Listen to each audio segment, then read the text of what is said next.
चलिए दोस्तों, शुरुआत करते हैं मध्य प्रदेश जीके जो एमपीपीएससी के लिए यूनिट है। इसमें पूरा दिया गया है, एमपी जीके कवर की गई है। चलिए शुरुआत करते हैं। सिलेबस दिया गया है इसमें।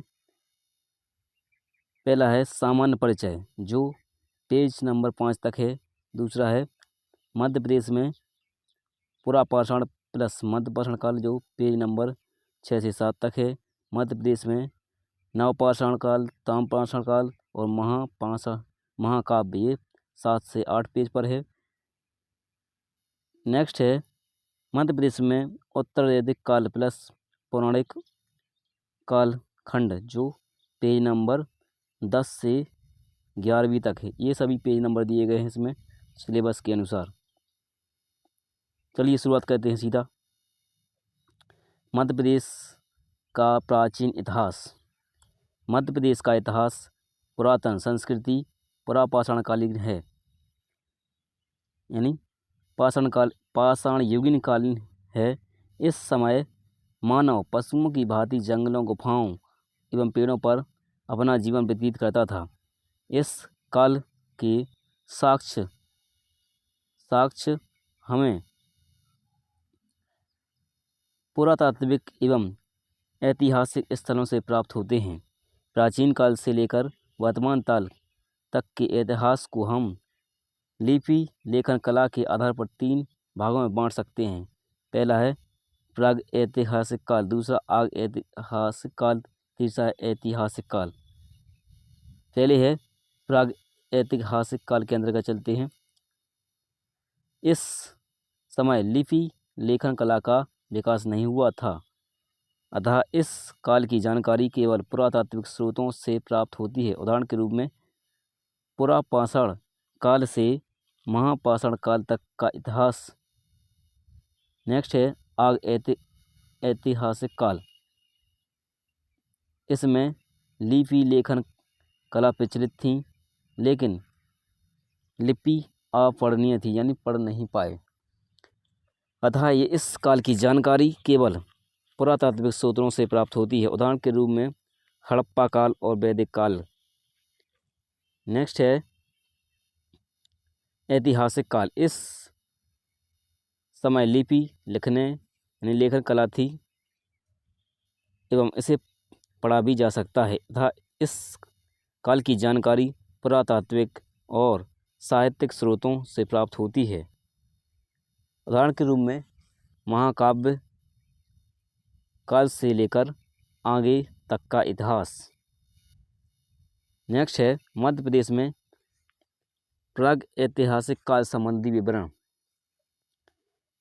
यह वह काल है जब लिपि लेखन का विकास नहीं हुआ था, अतः इस समय की जानकारी का सर्वप्रमुख स्रोत पुरातात्विक साक्ष्य ही है। इसे पाषाण युगीन यानी प्रस्तर युगीन भी कहा जाता है। प्राग ऐतिहासिक काल का जनक डॉक्टर प्राइमरोज को माना जाता है। प्राग ऐतिहासिक युगीन बस्तियों के साथ संपूर्ण मध्य प्रदेश में विभिन्न स्थानों से प्राप्त होते हैं। इस काल के प्रमुख स्थल भीमबेटका, आदमगढ़, खेड़ीनामा इत्यादि हैं। पढ़ना है आपको तो इसमें आ जाएगा प्रयास स्कूल फॉर सिविल सर्विस जो इंद्रपुरी में भोलाराम गेट के पास है। चलिए शुरुआत है, चलिए स्टार्ट करते हैं। नेक्स्ट प्राग ऐतिहासिक काल का वर्णन। इसको विभक्त किया गया पुरापाषाण काल में, मध्यपाषाण काल में, नवपाषाण काल में, ताम्रपाषाण काल में और महापाषाण काल में। पहला है मध्य प्रदेश में पुरापाषाण काल। इसका समय रहा 10 लाख से 10,000 BC यानी ईसा पूर्व। ईसा के जन्म के पहले की बात है। भारत में प्रथम साक्ष्य 1863 में तमिलनाडु के पल्लवरम में रॉबर्ट बुर्सफोर्ड ने प्राप्त किए थे। इस समय जीवन निर्वाह शिकार आधारित था, अतः इस काल को आखेटक एवं खाद्य संग्रह काल भी कहा जाता है। इस काल का सर्व प्रमुख काल नर्मदा घाटी, रायसेन से अवस्थित भीमबेटका है। पुरापाषाण काल को औजारों की तकनीक के आधार पर 3 भागों में बांटा गया है, जो इस प्रकार हैं। निम्न पुरापाषाण काल, मध्य पुरापाषाण काल और उच्च पुरापाषाण काल। पहला है निम्न पुरापाषाण काल। इसका समय था 10 लाख से 1 लाख BC यानी ईसा पूर्व। इस समय जनजातीय स्वरूप की संस्कृति थी। इस समय का सर्वप्रथम मानव नीएंडरथल था। इस समय मानव गुफाओं और कंदराओं में निवास करता था, यानी निम्न पुरापाषाण काल में। इस समय शिकार एवं मांस भक्षण भोजन प्राप्ति के साधन थे। हैंड एक्स, हस्त कुठार एवं बिदरणी इस समय की प्रमुख औजार थीं। होशंगाबाद एवं नरसिंहपुर के मध्य नर्मदा घाटी और नरसिंहपुर के भूतरा, मंदसौर, होशंगाबाद के महादेव एवं पिपरिया क्षेत्र व चंबल घाटी से इस काल के पर्याप्त साक्ष्य प्राप्त हुए हैं। नेक्स्ट है मध्य पुरापाषाण काल। मध्यपाषाण काल का समय रहा 1 लाख से 40,000 BC यानी ईस्वी पूर्व। इस समय की संस्कृति का स्वरूप जनजातीय भी था। इस समय का सर्वप्रमुख मानव होमो इरेक्टस था। इस समय की भोजन शिकार मांस भक्षण पर आधारित था। मानव इस समय की भी गुफाओं और कंदराओं में निवास करता था। प्रमुख स्थल रहे मंडला, सोनघाटी, मंदसौर, नाहरगढ़, सिंगौर, भीमबेटका। नेक्स्ट है उच्च पुरापाषाण काल। इसका समय रहा 40,000 से 10,000 BC यानी ईसा पूर्व। इस समय की सर्वप्रथम मानव प्रजाति हेमोसेपियंस थी। जो अभी अपन चर्चा करते हैं वही है हेमोसेपियंस। उच्च पुरापाषाण काल की है। संस्कृति इस काल में भी जनजातीय स्वरूप में थी। इस समय भी शिकार एवं मांस भक्षण किया जाता था। नेक्स्ट देखते हैं मध्य प्रदेश में पुरापाषाण काल से संबंधित उत्खननकर्ता सोन घाटी क्षेत्र उत्खनन किया किसने बताया? निसार अहमद और GR शर्मा ने। जबकि चंबल घाटी के बारे में बताया विष्णु बांकड़कर, HB त्रिवेदी ने, AP खत्री ने और SK श्रीवास्तव ने। और नर्मदा घाटी क्षेत्र के बारे में बताया BRV जोशी ने, HD सांकलिया ने। अन्य उत्खननकर्ता थे अरुण सुकलिया, BB लाल जो ग्वालियर के थे, सुपेकर महोदय जो मंडला के थे। नेक्स्ट है आग की खोज इस काल में हो चुकी थी, यानी पुरापाषाण काल में आग की खोज हो चुकी थी, लेकिन उस पर नियंत्रण बाद के कालों में हुआ। सोन घाटी से उसके पर्याप्त साक्ष्य प्राप्त होते हैं। नेक्स्ट है मध्य प्रदेश में पुरापाषाण काल से संबंधित तत्व। अरुण सुकलिया ने 1882 में मध्य प्रदेश घाटी के सीहोर में अवस्थित हथनोरा नामक स्थान पर उत्खनन करवाया एवं नर्मदे सिंस मानव विलुप्त हाथी जो था स्टेगाडोन की खोपड़ी के साक्ष्य प्राप्त हुए। BB लाल ने ग्वालियर के निकट उत्खनन कार्य करवाया, अनेक पुरातात्विक औजार की प्राप्ति की। निसार अहमद ने सोन घाटी में उत्खनन करवाया एवं अनेक पुरातात्विक पुरापाषाणकालीन औजार जैसे स्केपर्स और प्लेक्स हस्तकुठार की प्राप्ति की। जबलपुर के निकट भेड़ाघाट से भी अनेक पुरापाषाणकालीन औजार मिले। नर्मदा घाटी से प्राप्त साक्ष्य रहे स्तनधारी पशुओं के अवशेष। होशंगाबाद में अवस्थित महादेव पहाड़ी के निकट पिपरिया में HD सांकलिया व सुपेकर महोदय ने उत्खनन करवाया। एवं अनेक पुरापाषाणकालीन औजारों की प्राप्ति की। जबकि नरसिंहपुर से प्राप्त साक्ष्य रहे। नरसिंहपुर के भूतराज से पाषाण काल के हस्त कुठार, खंडक, गनासे के साक्ष्य प्राप्त हुए। करेली में शक्कर नदी के किनारे प्राचीन शैल चित्रों की प्राप्ति हुई। अब भीमबेटका के बारे में देखते हैं। भीमबेटका रायसेन के अब्दुल्लागंज में अवस्थित पुरापाषाणकालीन स्थल है। यानी भीमबेटका है एक पुरापाषाणकालीन स्थल। इसकी उत्खननकर्ता थे B.S. बाकड़कर, जो 1997 में इसकी खोज की। B.V. मिश्रा ने भी यहाँ उत्खनन कार्य करवाया है और 1962 में यहाँ मानव शैलाश्रयों की खोज हुई। साक्ष्य गुफाओं में पुरापाषाणकालीन मानव के निवास के साक्ष्य प्राप्त हुए। हस्त कुठार, विदर्णी और एल्यूमिनियस उपकरणों की प्राप्ति हुई। नेक्स्ट है मध्य प्रदेश में पाषाण काल। समय रहा इसका 10,000 से 7,000 ईसा पूर्व। इस समय उपकरण अत्यंत छोटे हुआ करते थे, जिन्हें माइक्रोलिथ कहा जाता था। 1867 में G.L.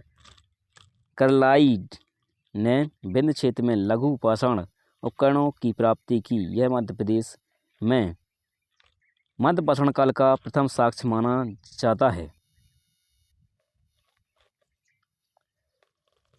है। यह पुरापाषाण एवं नवपाषाण के मध्य का संक्रमण काल था। इस समय के जीवन निर्वाह पशुपालन पर आधारित हो गए। अनेक मौसमी संबंधी परिवर्तनों के कारण मानव यहाँ जीवों में भी अनेक परिवर्तन हुए। साक्ष्य यहाँ से मिले हैं। खेड़ी नामा होशंगाबाद में, आदमगढ़ में मिला है जो होशंगाबाद में है, और भीमबेटका रायसेन में। नेक्स्ट है होशंगाबाद के पंचमढ़ी में मध्य पाषाण युग के 2 शैलाशय प्राप्त हुए हैं, एक जम्बूद्वीप और दूसरा डोरथी द्वीप। नेक्स्ट है आदमगढ़, होशंगाबाद में अवस्थित मध्य पाषाणकालीन स्थल है। इसकी उत्खननकर्ता थे R.V. जोशी। यहाँ से मानव के साथ कुत्ते को दफनाए जाने के साक्ष्य मिले हैं। राजस्थान के बागौर की तरह भारत में पशुपालन के प्राचीन साक्ष्य प्राप्ति हुई है। यहाँ से कहाँ से हुई? आदमगढ़ से हुई है। नेक्स्ट है मध्य प्रदेश में नवपाषाण काल। समय रहा इसका 7,000 से 4,000 ईसा पूर्व। इस काल में जीवन निर्वाह कृषि आधारित हो गया।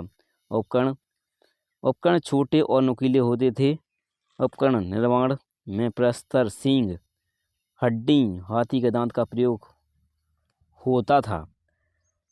उपकरणों में हैंड एक्स का प्रयोग होता था, यानी हाथ की कुल्हाड़ी का प्रयोग होता था। इस काल में निम्न परिवर्तन देखने को मिले। आग का नियंत्रण स्थापित हो गया। कौन से? नवपाषाण काल में। और कृषि कार्य एवं स्थायी जीवन की शुरुआत हो गई। पके मांस का भोजन के रूप में प्रयोग आरंभ हो गया। इसके साक्ष्य हमें भोपाल के निकट बैरागढ़ में मिलते हैं। प्रमुख औजार थे सैल्ट, कुल्हाड़ी, घन, बसूला और रचक ओक इत्यादि। नेक्स्ट है नवपाषाणकालीन स्थल। प्रमुख स्थल हैं एरण, जो सागर में है, जैतवारा, भेड़ाघाट, तिलवारा घाट, लम्हेटा घाट, ये नवपाषाणकालीन स्थल हैं। हटा, जो दमोह में है, मामा भांजा शैलाश्रय, जो पंचमढ़ी में है, मोहन नदी घाटी, बनास नदी घाटी, संग्रामपुर घाटी, जो दमोह में है, भोपाल में नेवरी गुफा और श्यामा हिल्स और बैरागढ़। नेक्स्ट है नवपाषाण काल के बाद मध्य प्रदेश का इतिहास 2 भागों में विभाजित हो गया। ताम्रपाषाण काल जो उत्तर भारत में घटित हुआ और महापाषाण काल जो दक्षिण भारत में पड़ रहे हैं। ठीक, मध्य प्रदेश में ताम्रपाषाण काल, इस काल के अधिकांश साक्ष्य उत्तर भारत से मिलते हैं, जिसमें मध्य प्रदेश भी शामिल है। इस काल में मानव द्वारा तांबा पत्थर हड्डी के उपकरणों के उपयोग के साक्ष्य प्राप्त होते हैं। मध्य प्रदेश की प्रमुख ताम्रपाषाण हस्तियाँ निम्न हैं। पहला है कायथा। परिचय जो है उज्जैन के तराना तहसील में छोटी काली नदी सिंध के किनारे अवस्थित ताम्रपाषाणकालीन स्थल है। इसकी खोज जो है B.S. बाकड़कर ने 1964 में की। नेक्स्ट है विशेष। इसे मध्य प्रदेश की प्रथम ताम्रपाषाण बस्ती माना जाता है। कायथा को साक्ष्य इसमें क्या है, तांबे की चूड़ी मिली है, बर्तन मिले हैं, कुल्हाड़ी मिले, तांबे व पत्थर के निर्मित छेनी भी मिली है। नेक्स्ट है नवदा टोली। यह खरगोन के महेश्वर में स्थित ताम्रपाषाणकालीन स्थल है। इसकी उत्खनन करता है H.D. संकलिया, जो हंस मुख धीरजलाल संकलिया दोनों हैं। इसका पूरा नाम है हंसमुख धीरजलाल संकलिया। यहाँ से ताम्र उपकरण व झोपड़ी नुमा मिट्टी के घरों के साक्ष्य मिले हैं। नेक्स्ट है नागदा। यह उज्जैन में चंबल के किनारे अवस्थित ताम्रपाषाणकालीन स्थल है। यह नेक्स्ट है यहाँ अमृत पांडे द्वारा उत्खनन कार्य करवाया गया था। कहाँ पर? नागदा पर। नेक्स्ट है अन्य ताम्रपाषाणकालीन स्थल हैं डांगवाला जो उज्जैन में है, आमरा जो मंदसौर में है, खेड़ी नामा जो होशंगाबाद में है। नेक्स्ट है खलघाट जो धार में है, इंदरगढ़ जो मंदसौर में है, कसरावा जो उज्जैन में है, आज़ाद नगर जो इंदौर में है, डोंगरिया जो बालाघाट में है। नेक्स्ट है एरण। यह सागर जिले